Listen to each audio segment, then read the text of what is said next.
आज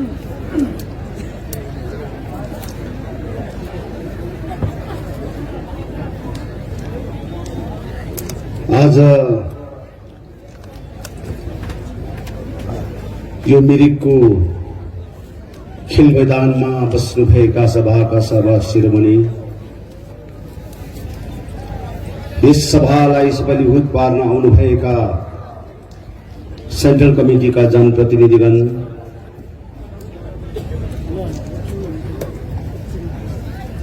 विभिन्न प्रकारलाई आज क्षेत्र क्षेत्रबाट आउनुभएका गोर्खा जनमुक्ति मोर्चाका कार्यकर्ताहरू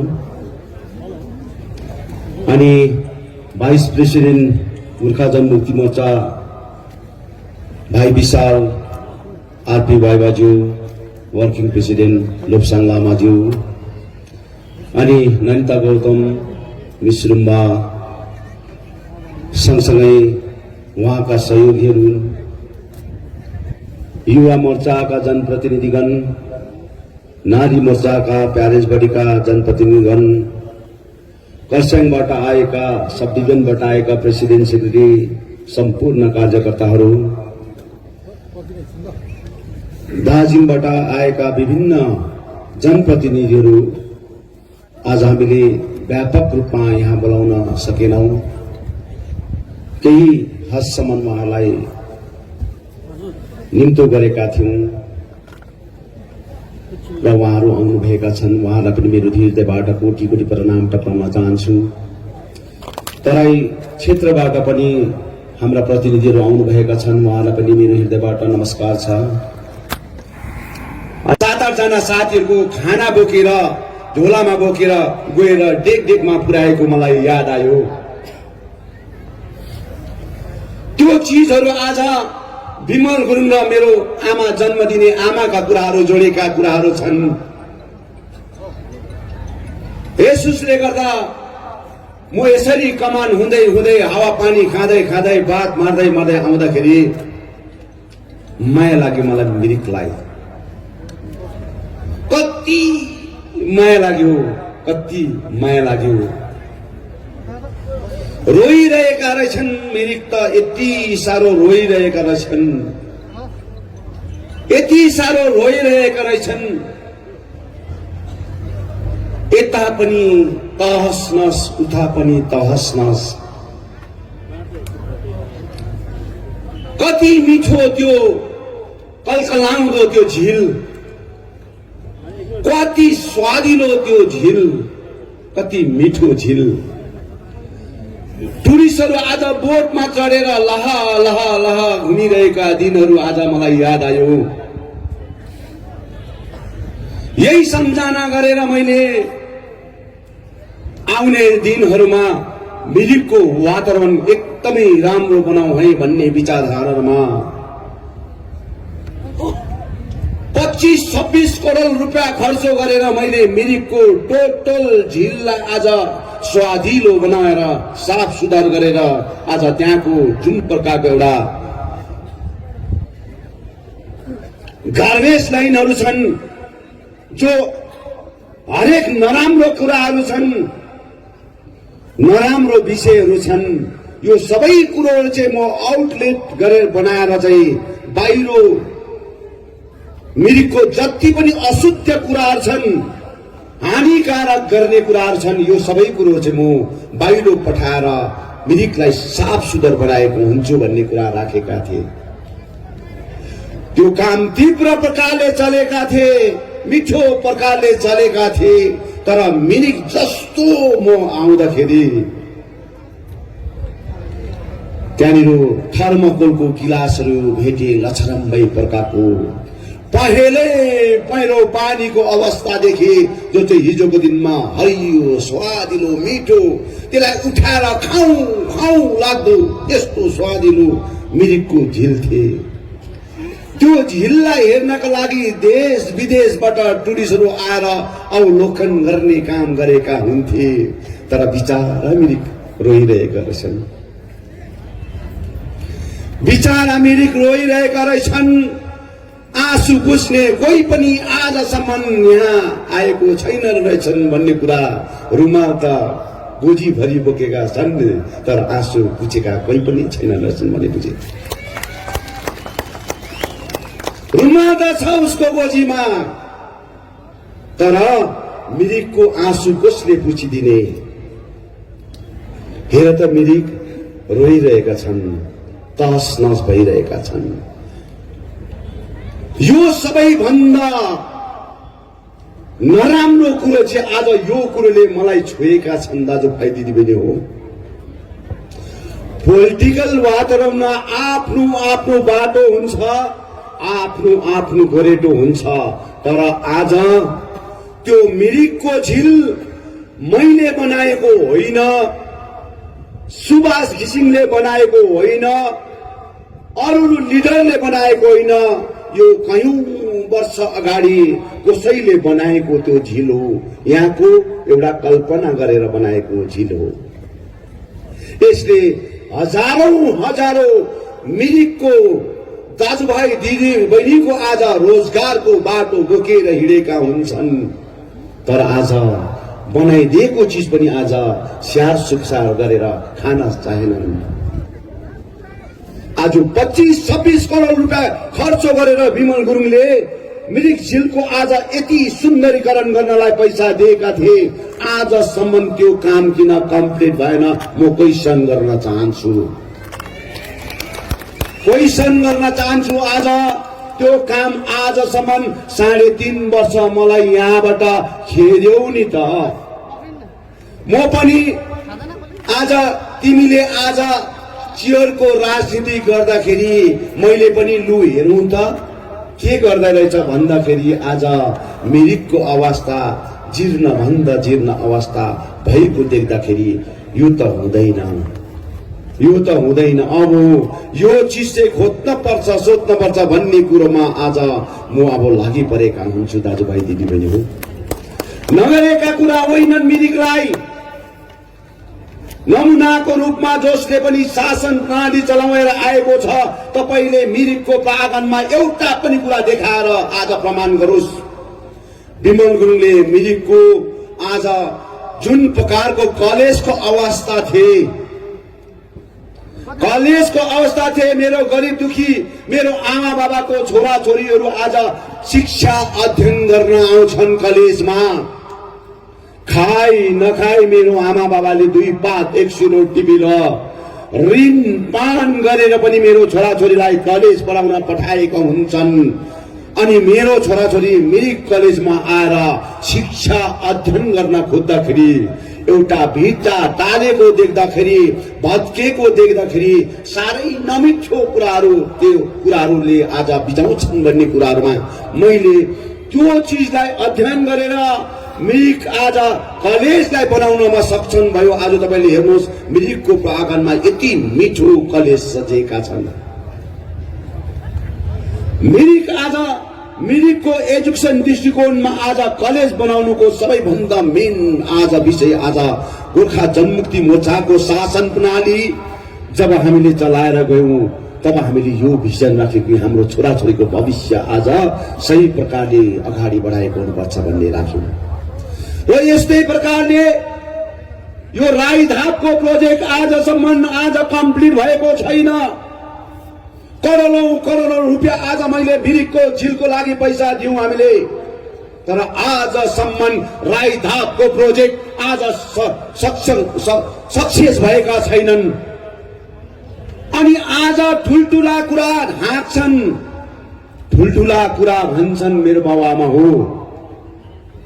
उल्टा मलाई भन्छन् विमल गुरुङ आज यहाँनिर जनतालाई छोडेर गएको विमल गुरुङले विमल गुरुङलाई पहाडमा आउनु दिनु हुँदैन, दुःख पर्दा विमल गुरुङ पहाडमा थिएन भन्ने कुरो गरेर तपाईलाई विभिन्न प्रकारको चर्चाको विषय राखे। तर विमल गुरुङ पहाडबाट जानुको मेन कल्पित चाहिँ को हो, मेन जानुको कल्पित चाहिँ को हो, त्यो चाहिँ उसले उसलाई नै सोध, उसले उसलाई नै सोध। जनतालाई बताउने कुरो होइन, जनतालाई ढाँटेर राजनीति गर्ने कुरो होइन, जनतालाई सिधा कुरा गर कि विमल गुरुङलाई आज जंगलमा पठाउने को व्यक्ति हो? के यहाँ बस्ने व्यक्तिहरू हो त? तपाईहरू हो त? यहाँ बसेको हजारौं मेरो आमा बाबा दाजुभाइ दिदीबहिनी हो त? भन्नुहोस् त। दुईटा व्यक्तिले आज पहाडबाट मलाई जंगलमा पठाएको दिनहरू हिजोको जस्तो लाग्छ मलाई। के कारणले, के विषयले विमल गुरुङले गोर्खाल्यान्ड क्षेत्रीय प्रशासन चलाउँदाखेरि कसैलाई खानु दिएन, कसैलाई घोटाला गर्नु दिएन। अहिले तपाईले यो चम्पा बिबारको घरमा जानु, चम्पा बिबारको घर एउटा सभासद हो चम्पा बिबार। हिजो अस्ति उसको आमा बाबा खस्दाखेरि म त्यहाँ पुग्दाखेरि मलाई आफूलाई पनि अचम्म लाग्यो, तिमी सभासद थियौ? यति नमिठो लाग्यो क्या त मलाई त्यो घरमा पस्दाखेरि सभासद। अनि यो सबै कुरो आज यहाँ बसेका जति पनि आज सभासदहरू हुन्छन् हो, दुई चार जना मेरो छेउमा बस्ने व्यक्तिले भयानक स्थिति पैदा गरेर आज राजनीति गरेका थिए, तर सबैले आज त्यो राजनीति गरेका थिएनन्, किनभने उसको घर आँगनमा म पुगे। र यो सबै विषयहरूलाई लिएर राजनीतिक आज कमाउने एउटा भाँडो मात्रै प्रकारले युटिलाइज गरेर आज गोर्खा जनमुक्ति मोर्चालाई डिभाइड एन्ड पोलिसी गरेर आज तस नस गर्ने काम गर्यो बाबामा हो। र आज उहाँहरुकोमा बताइ नसक्नु प्रकारको आफ्नो प्रपर्टी छ, बताइ नसक्नु प्रकारको आफ्नो पैसा छ, कसैले भन्न पर्दैन, कसैले सिकाउन पर्दैन। र म मिरिकमा 6 दिन बसे। 6 दिन बस्दाखेरि यति डरलाग्दो कुतकुती लागेछ है बाबामा हो, यति साह्रो झड्को परेछ।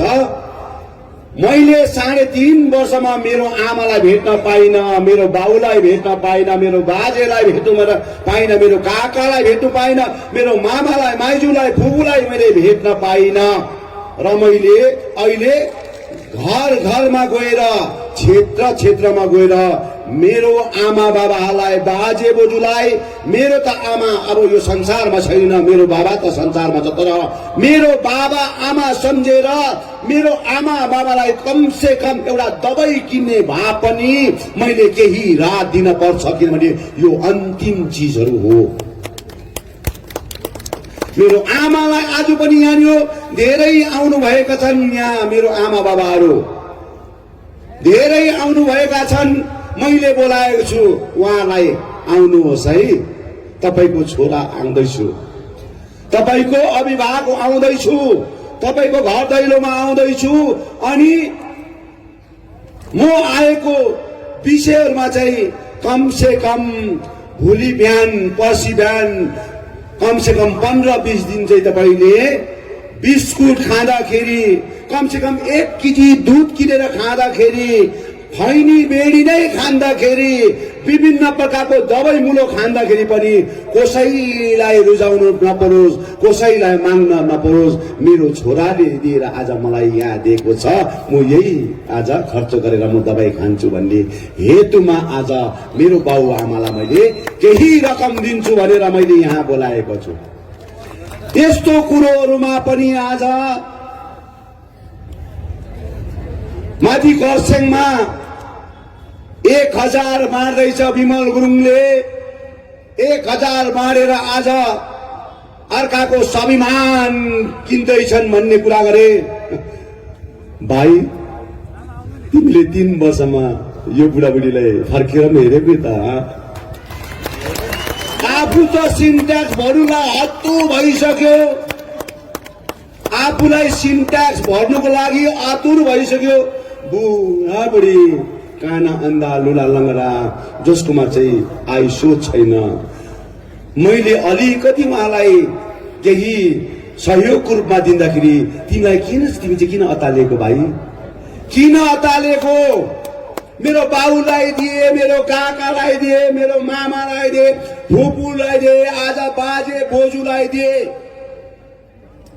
मलाई देशको आज सम्मान दिनुपर्छ भन्ने होइन, मलाई त्यसको सर्टिफिकेट दिनुपर्छ भन्ने होइन, मलाई चाहिँ सम्मान र सर्टिफिकेट नि भोलिको दिनमा म त्यहाँ जानुपर्छ, त्यहाँ पाउँछु, त्यहाँ पाएको हुन्छु सम्मान। बुझ्यो नि? त्यसले गर्दा म आफै पनि यस्तो जग्गाबाट आएको व्यक्ति हो। अहिले खाएर भरै बेलुका मेरो घरमा के भात पाक्छ होला,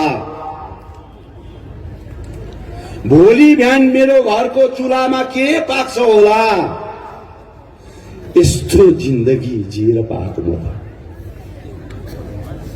यस्तो जिन्दगी जिएर आएको। मसँग राजनीतिक चलखेल कसैले पनि नगर्नु उचित हुन्छ। म त बन्जारा जस्तो मान्छे हो, मैले भन्दै आएको छु। अब पनि मानिसले बुझ्दैनन् भने, जान्दैनन् भने मैले तपाईलाई देखाउँदै देखाउँदै आइरहेका छु। मेरो छेउछेउमा महाराजहरू, सन्यासीहरू जस्तो मान्छे बसेका हुन्छन्।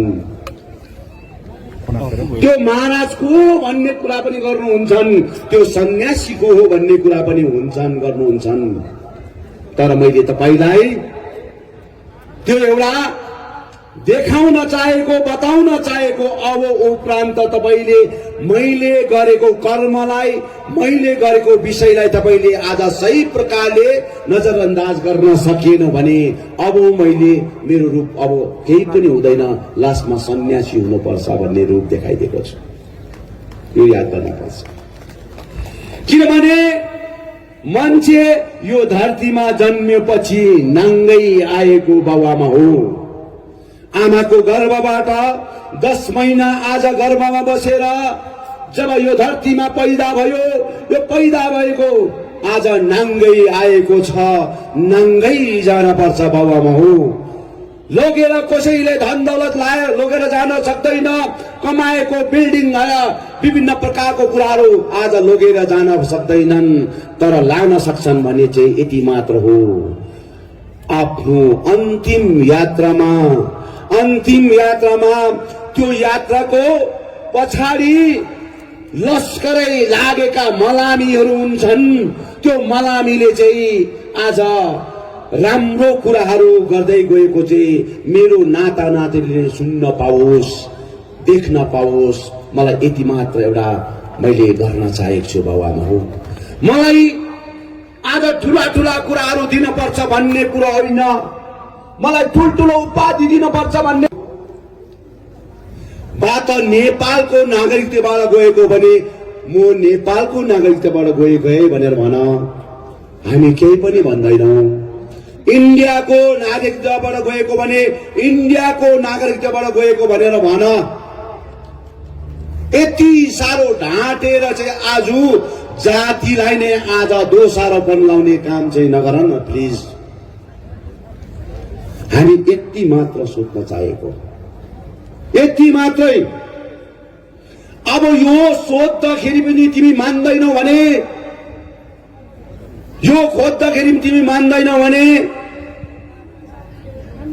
हिजोको दिन, अस्तिको दिनमा तिम्रो नाममा हाइकोर्टमा केस भएको छन्, एउटा एनजिओले गरेका छन्, अनि तिम्रो हातमा नोटिस आएका छन्। तिम्रो हातमा नोटिस आएको छन्। प्रिन्सिपल सेक्रेटरी जिटिएलाई पनि आएका छन्। होम सेक्रेटरी आज गभर्मेन्ट अफ वेस्ट बेङ्गाललाई पनि आएको छन्, अनि home secretary, home minister of union home minister of इन्डियालाई पनि गएको छन्। अब यसको फाइनल हियरिङ 4 तारिक छ। कि त तिमीले बताऊ, अगर बताएन भने यो कोर्टबाट खुलासा हुन्छ। कोर्टबाट यस्तो प्रकारको राजनीतिक आज यो जग्गामा भएर तस यो जग्गाको वातावरण बनाइसकेका छन्। रिसेन्टली अघि पनि भन्दै थियो, ट्रेड एक्जामको विषयमा कुरा गर्दै थियो।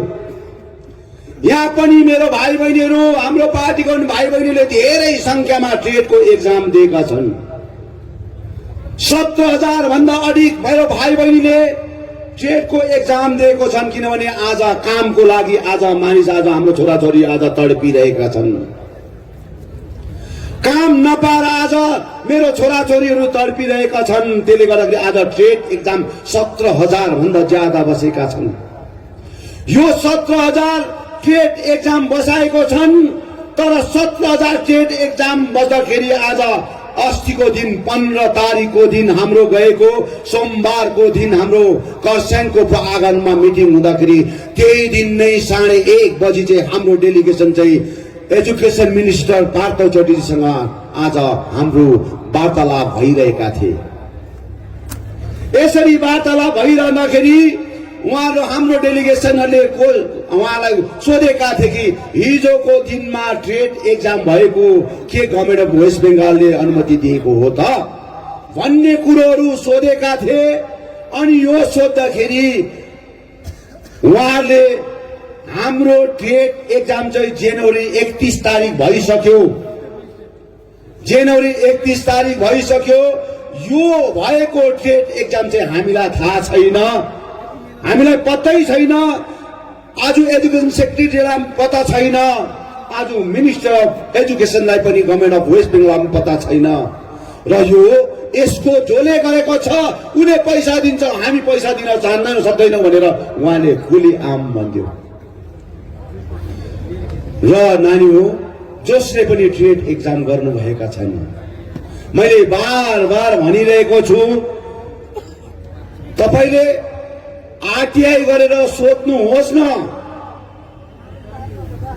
आरटीआई गरेर कम से कम सोध्नुहोस् न। हामीले एक्जाम दिएको आज पेपरहरूको भोलिको दिनमा सही प्रकारले आज हामी रोजगार पाउँछौँ कि पाउँदैनौँ, कि यो पोलिटिकल मोटिभेसन गरेर देखाउटीको लागि मात्रै गरेको हो कि भोटको राजनीतिक मात्रै गरेको हो कि भोटको अगाडि आज यो राजनीति गरेर हामीलाई छेकथुम गरेको मात्र हो कि यो त कम से कम तपाईले आरटीआई गरेर तपाईले माग्नु सक्नुपर्छ। अगर तपाईले माग्नु सक्नु हुँदैन भने तपाईहरु सम्पूर्ण जति पनि आज 17,000 भन्दा अधिक मेरो भाइ बहिनी छोराछोरी आज छन्, उहाँहरूको मार्फतबाट कोही पनि अगाडि आएर तपाईहरु केस गर्न चाहन्छन् भने उहाँको 6 महिना बाद चाहिँ उहाँले 60 वर्षको एज काट्ने मान्छेलाई पनि कम से कम 6 महिना भए पनि उले काम गरोस् भनेर यसरी दिए।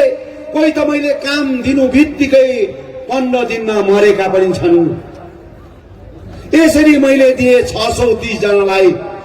अनि 630 जना मध्येमा एकैजना पनि विमलुनको नमुनाको रूपमा कसै काकाको, मामाको, पुसैको, भदै कोही पनि छन् भने मलाई बताऊ एउटा सानो नमुना पनि मैले मेरो आफ्नो छोराछोरीलाई, मेरो आफन्तलाई चेपेर यो प्रकारले शिक्षकमा नियुक्ति गरेका छैन। 445 जना हाई स्कुलको टिचरहरू नियुक्त गरे, तर एकैजना पनि मैले मेरो आफ्नोपन कसैलाई दिइन मैले। र यसरी भर्खरै मात्र टिचर नियुक्ति भयो। 138 जना जस्तो टिचरहरू दिएका थिए। 138 जना टिचर दिँदाखेरि त्यो टिचरमा धाँधली भयो। 3 लाखदेखिको लिएर 2.5 लाख 3 लाखको आज पैसाको धाँधली भयो। एउटा क्यान्डिडेटले 2.5-3 लाख तिरेर काम पाएको पनि छन्। अनि त्यो मध्ये क्लास 8 पढेर 10 पढेर आज झुटो सर्टिफिकेट बनाएर आएर एचएस को सर्टिफिकेट बनाएर आज त्यो व्यक्तिहरू आज टिचरमा आज भर्ना भएका छन्। पोलिटिकल आज जति पनि लिडरहरू हुन्छन् तपाईले गन्ती गर्नुहोस्। अहिले त्यो जग्गामा जो व्यक्तिहरू छन् जिटिए चलाउनेको आज जो व्यक्तिहरू मेन मान्छे जो छ त्यो व्यक्तिको तपाईले सिरियली नाम गर्दै आउनुहोस्। उसको कति जना मान्छे चाहिँ 138 जना भित्रमा चाहिँ सर्भिस पाएको छ भन्ने तपाईले पूरा एनालाइज गर्नुहोस्। प्रत्येकको आज जाति अस्मिता र माटोलाई बेचेर भात खाने व्यक्तिहरूको राजनीतिक आज चलखेलमा आज सबै घरको बुढीदेखिको लिएर घरको छोरा छोरी सबैलाई हालेको आज 138 जनाको लिस्टमा ती व्यक्तिहरूको छन्। तडिपा भएको मदन तामाङ हत्याकाण्डको तडिपा भएको मान्छे जसलाई चाहिँ कोर्टले सीबीआईले एरियामा बस्नु पाउँदैन, एरियामा कल्पित मानेको उलाई कोर्टबाट त्यो प्रकारको आदेश दिएको थियो। त्यो व्यक्ति आज तडिपा भएको व्यक्ति कसरी आज हाई स्कुलको टिचर भएको छ,